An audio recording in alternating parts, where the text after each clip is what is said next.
Guys, welcome back to this new video. We are here still in Florence airport, which is, as we already discussed, a very nice place to be, but a stressful place to be as a pilot just because the runway is that short. Here's the last video where we do the landing, so you might want to check that out if you want to. Landing was challenging, but the takeoff is even more challenging. And thank you for driving into my plane, Austin, vegan food. The thing is that with taking off, we have even less margin and it's even more critical than the landing.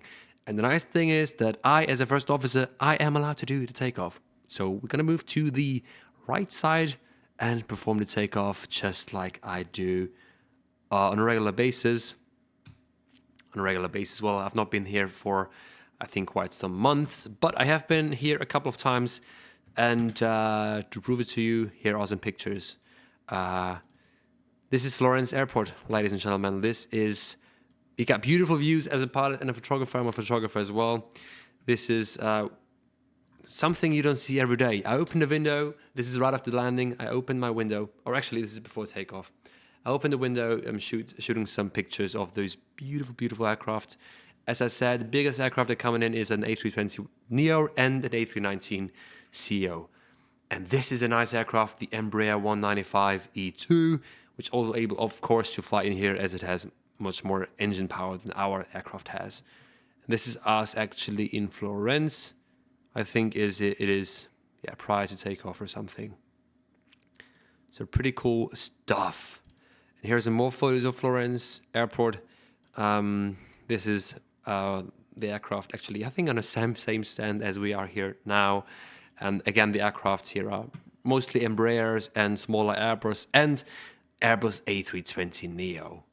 And here you can see from the aircraft, this is taken on the big 23 Papa arrival, just we did last time. This is taken from the aircraft from my seat. And here you can see the runway. We're coming in from here, and this is all stopway. And it is a very, very short airport and a very, very short runway, which makes it interesting and makes it exciting for me. So we are going to perform the flight back to Vienna. So I did nothing yet.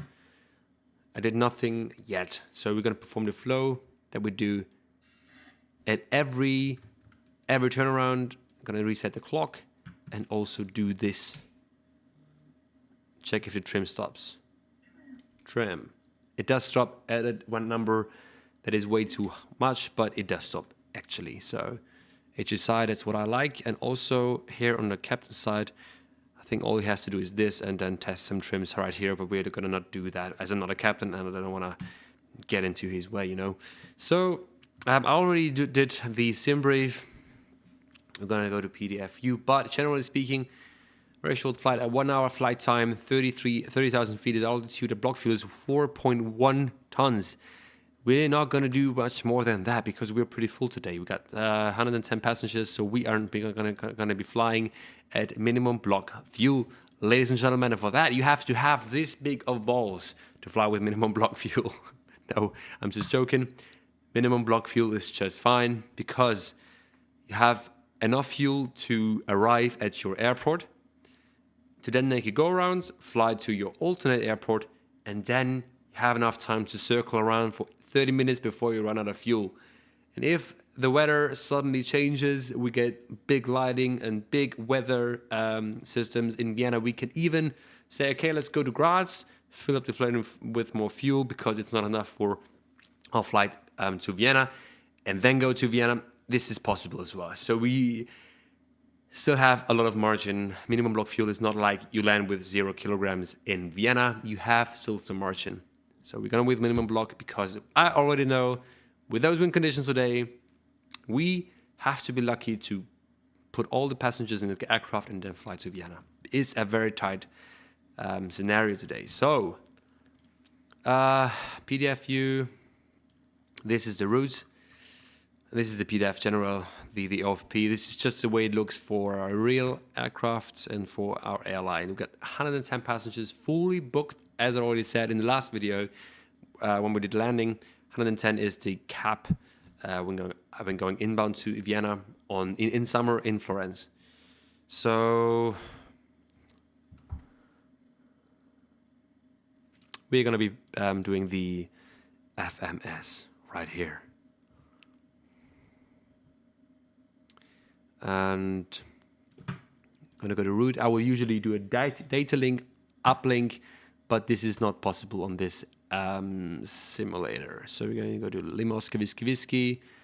I think it's Austrian 522. Don't nail me on that, but I think 32, I think it is. Doesn't really matter anyway. Departure in real life, obviously it matters. You're going to go to departure runway is going to be 23, obviously. Now, there is obviously the option, because usually there is a lot of tailwinds on runway 23. A lot means 5 knots. Why we do not take off runway 05? We could do that, but there would have to be like 15 or 20 knots of tailwind for it to make sense, because we would have such much less weight coming out of runway 05. Gavra 3, I think it's Gavra 3 Mike we usually depart. So that's what we're going to do that. Okay, so then there is our route. The route is Petrola. So let's see what the Gavra 5 Mike looks like on our screen right here. If that it would be a real departure route as well. Gavra 3 Mike, I think it is. Again, guys, I have the charts here on my tablet, but I am not able, unfortunately, to show you guys. But Gavra 6 Mike, yeah, that's the route we will be departing from. That's perfect. Gavra 6 Mike, and then after that we're gonna put in the other waypoints, the en route waypoints. Not obviously in real life I would have to file the real route, and then go to Lapna. This is the waypoint right at the border of Austria. Yeah, and then go arrival runway Lapna to Whiskey. It's gonna be 34. It's gonna be the ILS 34. What is the transition? This is something I never know. This is something I always miss out, but it's going to be the 3-4. It's going to be the Lapna to Whiskey, and with the Ballard transition and arrival, it's going to be Lapna to Whiskey. So let's see what the route will look like. We scroll with that little wheel here. Perfect, looks fine. This is what the real thing would look like as well. So route is in. Next is performance in it. Now, because we want to be realistic here, I will tell you everything that's missing from the real FMC that I would do in real life, just to let you know how much work it really is to be a first officer. Because it's not too much FMC work. Usually, after a flight, I have the whole aircraft set up for the flight back in like 5 minutes. If there is a audible ADIS to copy, I will have that probably like 10 minutes. But usually on flights we do very often, it's not that much of work. Okay, there we go. And actually I do all of that from my OFP in real life as well. This is the OFP, you know that already. And I do work with that a lot in the real aircraft as well. This is the version I have for the simulator. SimBrief, it's a free thing. Everybody can use it. I'm not using any paid stuff here, except for, of course, for the X-Craft Embraer. So perf init. Let's continue. Final reserve, 30 minutes. We'll take that, but usually I will put in the number 823. That is written in here, and actually, why not show you here? So its final reserve is 823, and alternate fuel is 475. That's way too little. Actually, it's put in 700 kilograms, but yeah, let's stick with the fuel for now. Cruising again is going to be 30,000 flight level 300. The zero fuel weight. We can actually take our load sheet already. It's going to be 41315. Trim is going to be 24.5. And now would fill in a data link flight log on the FMS, but this is not available on this aircraft anyways. So cruising, it's going to be Econ decon is fine. I don't care about the cruising speed too much. And then we're already here with the takeoff data set. So we have the load sheet, we have the weather. We can go ahead and take a look at the takeoff performance. So for that, again, I will take you on the real thing on our Eperf program. And I've already pre-selected most of what we're gonna put in. So we have winds at, oh my God, it's gonna be bad. 050 at 6. Outside temperature is 31, and the QNH is 1016. Guys, I don't think this will work, but let's see. We got the takeoff mass of 4. It's way too much. 46. Oh no, this is not gonna work. So let's just go right ahead and all standard. It's not gonna be working. No operation, guys. You see the same thing as I did. The maximum takeoff mass is obstacle limit. What is it? No, that's the wrong runway, guys. It's gonna be runway 23. You see the obstacle limitation on runway 205 is like way less. So no operation still. Thrust mode takeoff 1. Takeoff 1. I will do a video on the whole takeoff and thrust rating setting anyways, but takeoff 1 now means that we will have full thrust available. Ref ECS, environmental control system, so AC is going to be off. 190 highs, we don't need that. Flex off. Flaps optimum. All right, auto brake is restricted takeoff, thrust was maximum, and we're doing a static takeoff. Let's see what that gives us. No operation, but we did get a lot more margin here. We got 43.4. And you immediately see the problem right there, right? That with Florence, it's very, very hard to operate that aircraft. It's just probably a little bit too big. So what we now are able to do, we could probably do a few things. We could first off call dispatch, and we would tell them that we are 2 or 3 tons overweight. And we could talk to the weather guy if there is any possibility in wind change, because if we type in, like, let's say wind calm, it's possible. You see the difference? I'm gonna go ahead and type in 0.5 degrees at 6 knots. It's not possible. So we're here in a simulator. We can change the wind conditions without any problems. But in real life, we would either have to wait for better weather conditions, if there is a time to do that, or we could offload passengers, which is obviously the last resort. So we don't want to offload passengers on a regular basis. We very rarely do that. I never did that. I'm going out of Florence, but there is a possibility to do that. Obviously, we do not want to do that. Let's be clear, but there is a possibility. So our obstacle limited maximum takeoff mass is 43.4. So we are let's say 2.5 tons overweight. So how many passengers would we have to offload? Let's go get a calculator. 2,500 kilograms divided by, let's say 125 passengers. That's a big number for 5 knots of tailwind. If we have no winds, so the wind is variable, light and variable. So what we're gonna do is we are gonna be selecting wind 0.50 at, let's say 2 knots. Let's see if that is possible. That's getting closer. So with no winds, we can do it. We're gonna calculate with wind to calm, and we're gonna make sure, because the wind is light and variable, we know that's a wrong thing here. We're gonna just hope for the best for the wind conditions to change for favorably for us. Okay, so let's see what takeoff data set does for us. We're gonna go takeoff 2, ATTCS goes off. This should be already off if we select takeoff 2, takeoff 1, because takeoff 1 there is no automatic thrust reserve. ECS goes off, this goes off, flex off. The takeoff temperature is 31 degrees.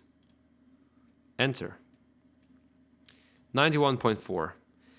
Our Eperf says 93.4. We don't care. It's fine. In real life, we would obviously care. There cannot be much discrepancy. Flaps 1. No, it's flaps 4. Wow. Flaps 4. Takeoff. So flaps 4 is, as we talked about in the landing video, flaps 4 is the same physical flap setting as is flaps 5. Only difference is the flaps 4 is for takeoff, flaps 5 is for landing. This is the only like logical difference the plane has with that flap setting, but it's the same physical flap setting. When you look on the outside, you will not see a difference. Again, these numbers are calculated by Captain and me separately, and we then compare the numbers and put in the values, as it is really important for us to put in the right things. So Eperf says 0.6 up. We're going to do 0.6 up, and then it's pretty much done. Initial climb is probably, I would say, 120. Obviously, we do not have a clearance here in Florence. Let's just say 120. Gonna push that button and also gonna select FMS speed. And we're gonna select the runway heading, which is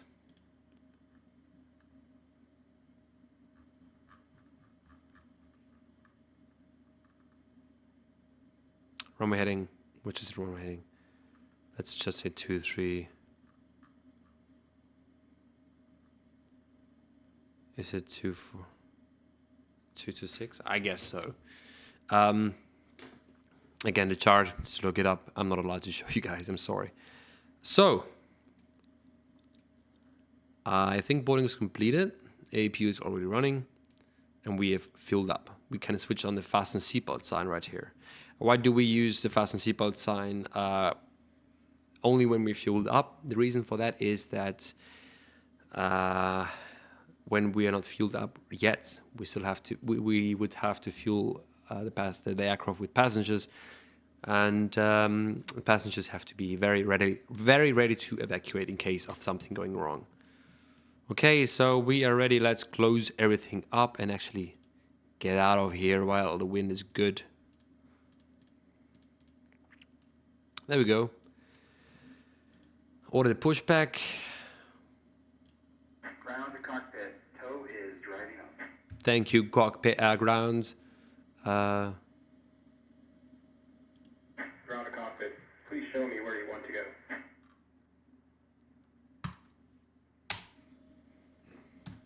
Okay, there we go. Perfect. Did I forget something? My SD card is almost full. I have to change that out. But pushback driver is connected. Let's do the checklists.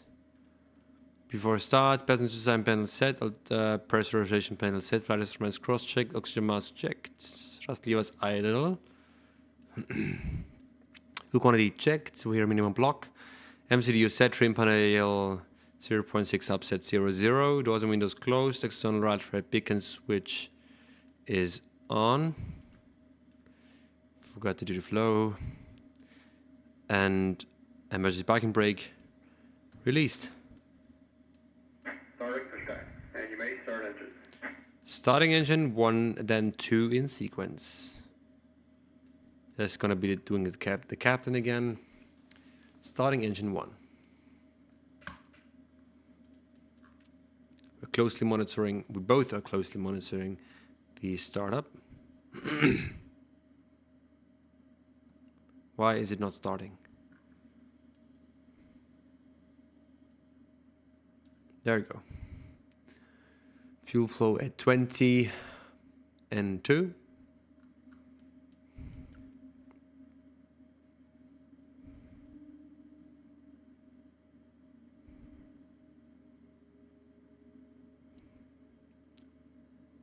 Approximately. There we go. Fuel flow IDT rise. That's good. That's a good sign. And everything in the green range. This is our start limit. And the pushback is working just great. Look at it.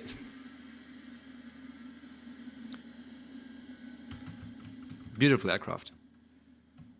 Very nice.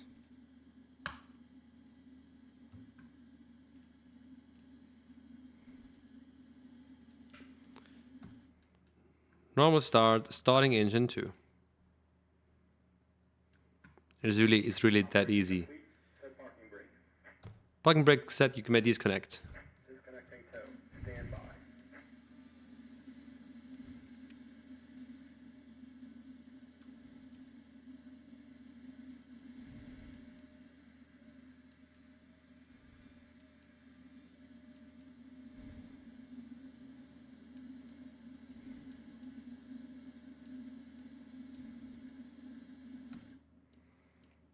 Yeah, looks good.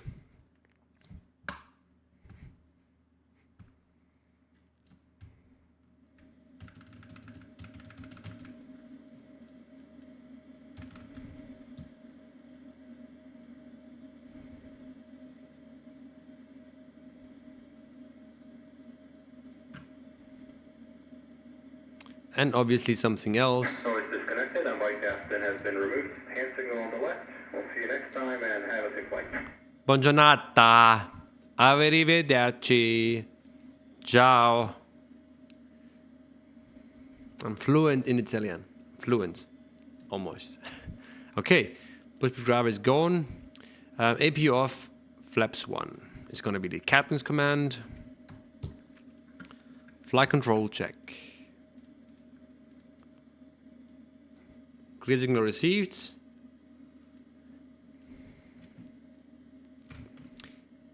APU off after start checklists.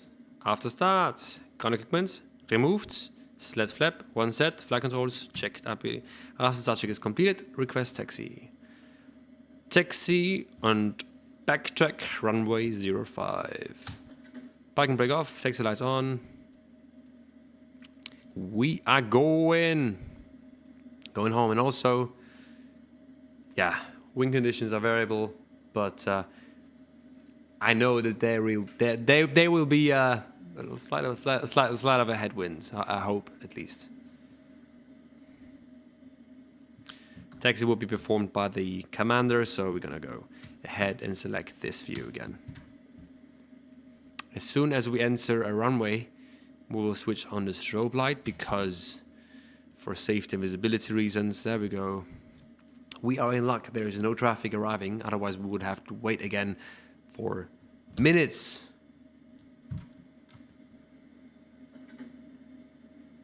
Okay. Come on. The N1 power setting you will be using during taxi is a maximum of 40% N1. And we are now using 37, which is fine.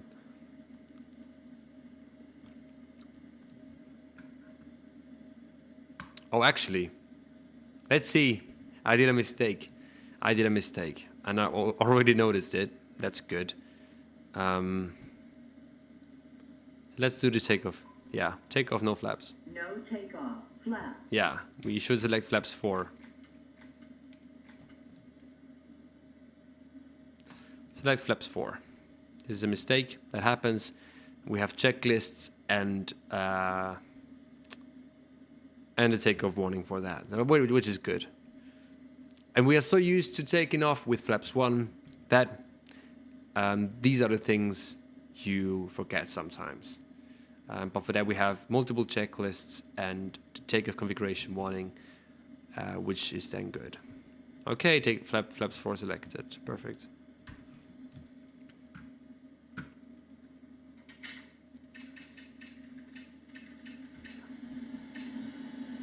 Nice.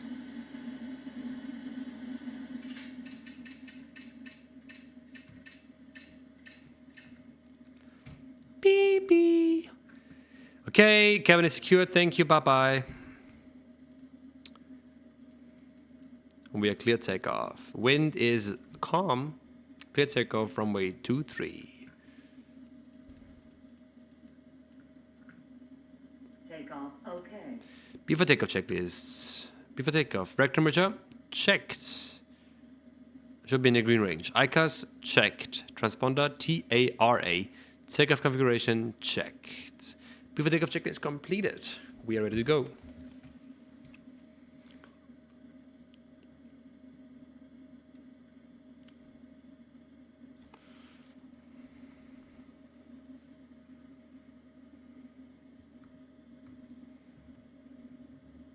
So a few things about the briefing. We do have an engine fail procedure, which we do have to remember, and because we do not have a fixed page on this aircraft, we do have to hand fly it with the heading select. So it's going to be climb on runway track to Gonga, and there we go into the holding. So runway track initially would be a good idea. Then we're going to select Gonga, the waypoint, and then we're going to go into the holding. Gonga is right between Pisa, city of Pisa, and Florence, so we can go directly to Pisa anyways. We do not have to land on the very short runway with any technical malfunction, and also we are quite high weight, so that would not be a good idea. And really, so relanding is not going to be here. It's going to be when we have an engine fail, it's going to go to Pisa. And other than that, we will turn right after 500 feet above aerodrome. So at 600 feet, we will start our turn. Otherwise, we will get fines by the Florence police. Okay, we're clear for takeoff. Cabin is secured. Let's do our imminent takeoff time. Hope I didn't forget something, because it is quite unusual flying this simulator here at home. I do fly a lot of simulator, but not this aircraft, because I fly it in real life a lot. So let's go ahead. I'm at the foot with my brakes. 40%. Let's hope it doesn't jump forward, but it shouldn't do it. Check thrust. Thrust checked. Your controls, my controls.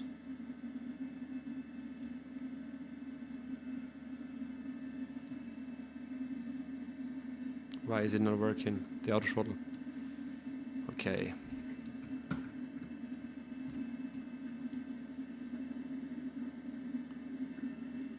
80 knots, 90 knots.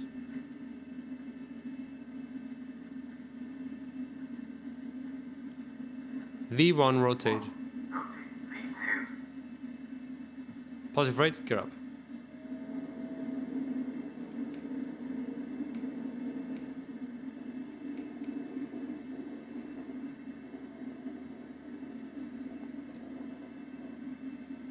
That's weird, left turn. Is it really left turn?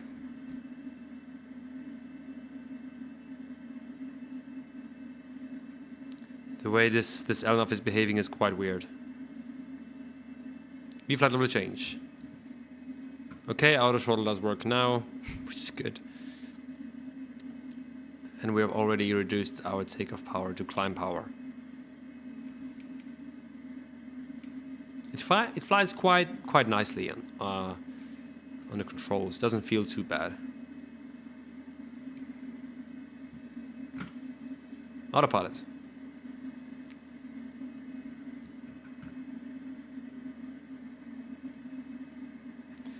Climb sequence. So climb sequence is when I order as a pilot flying for the captain to retract the flaps, and he will then decide at what speed he wants to retract. So we'll not say, like in Airbus, I think it's in Airbus, it's like flaps 3, flaps 2, flaps 1. I would just say, climb sequence, do whatever you need and do whatever you want with the flaps. I want them clean. So he's gonna look at the F speed, which is here on our PFD. And once we have reached the F speed, he's gonna retract the flaps. And then, of course, the maximum speed band is gonna increase. So it's really a sequence if you do it with flaps 4 takeoff, but with flaps 1, it's only like not really a sequence. So I think I skipped one flap setting here.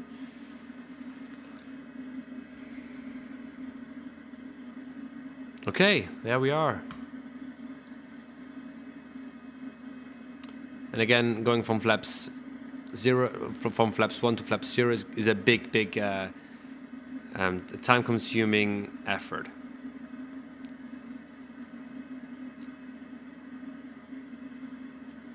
Looks good for me.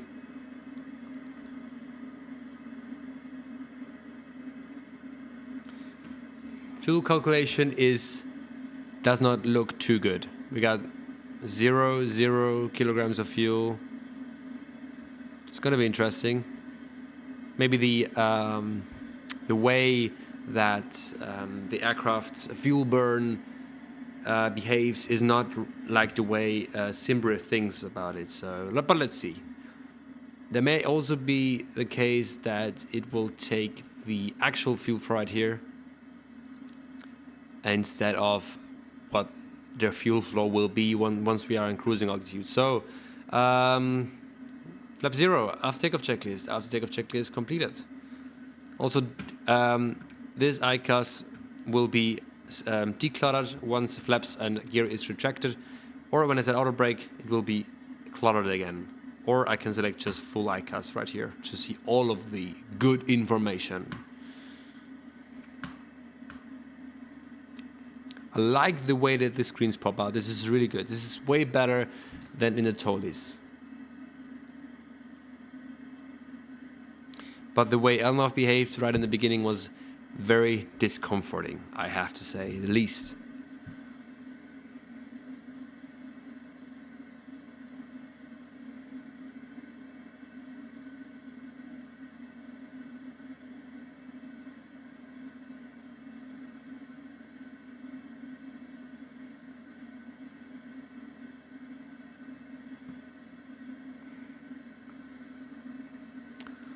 Doesn't look too shabby.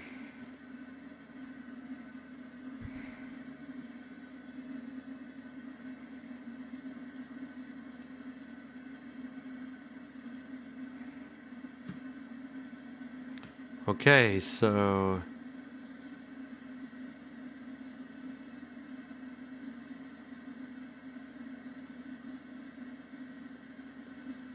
on our way. Another eventless takeoff almost. Now, if you noticed me struggling a bit with the auto throttle, the thing is that the auto throttle does not work or perform the way that it does in the real aircraft. In the real aircraft, you would arm the auto throttle, and then I think when its delay is at a certain point, I think it's 60% of the whole thrusts. When you are about at this stage, it's like 60%, and then the auto throttle will take over, and it will pull or push the thrust levers forward to the angle predefined by the TRS. No, actually, it will put it to Toga, and Toga then is flight level 300. Ocean direct the Barpi. Climb a flight level at 300. I'm gonna go flight plan. I'm gonna go direct Barpi. Pilot monitor, I'm gonna say activate. I'm gonna activate it.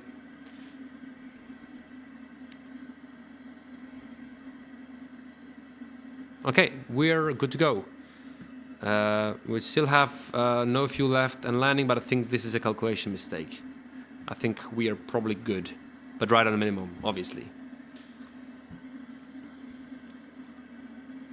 Okay, level 100 is also passed.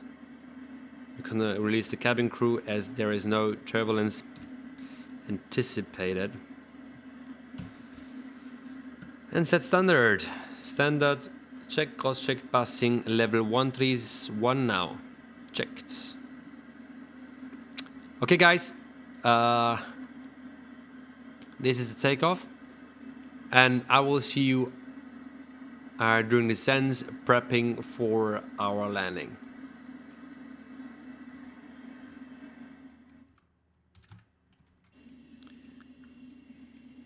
Okay, guys, so this is Florence. This is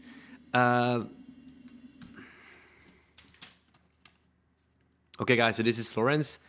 This is what Florence operation looks like. It's very nice to be here. Very nice to fly there. I always love those flights, as they are a little bit more challenging than the usual Munich or Hamburg. So there's quite some unique things about it. I hope you learned something with this video. Again, I'm not a type rating instructor of any kind. I'm just the first officer of this aircraft. But I hope you liked the video. So if you have some further questions considering the Embraer operation or that airport in general, whatever, please feel free to do so and ask me down below. I'm happy to answer all their questions. And also, if you have recommendations for the next video, please write it down in the comments as well. Also, I stopped this flight right here because I don't think you will be too much interested to go into Vienna. It's probably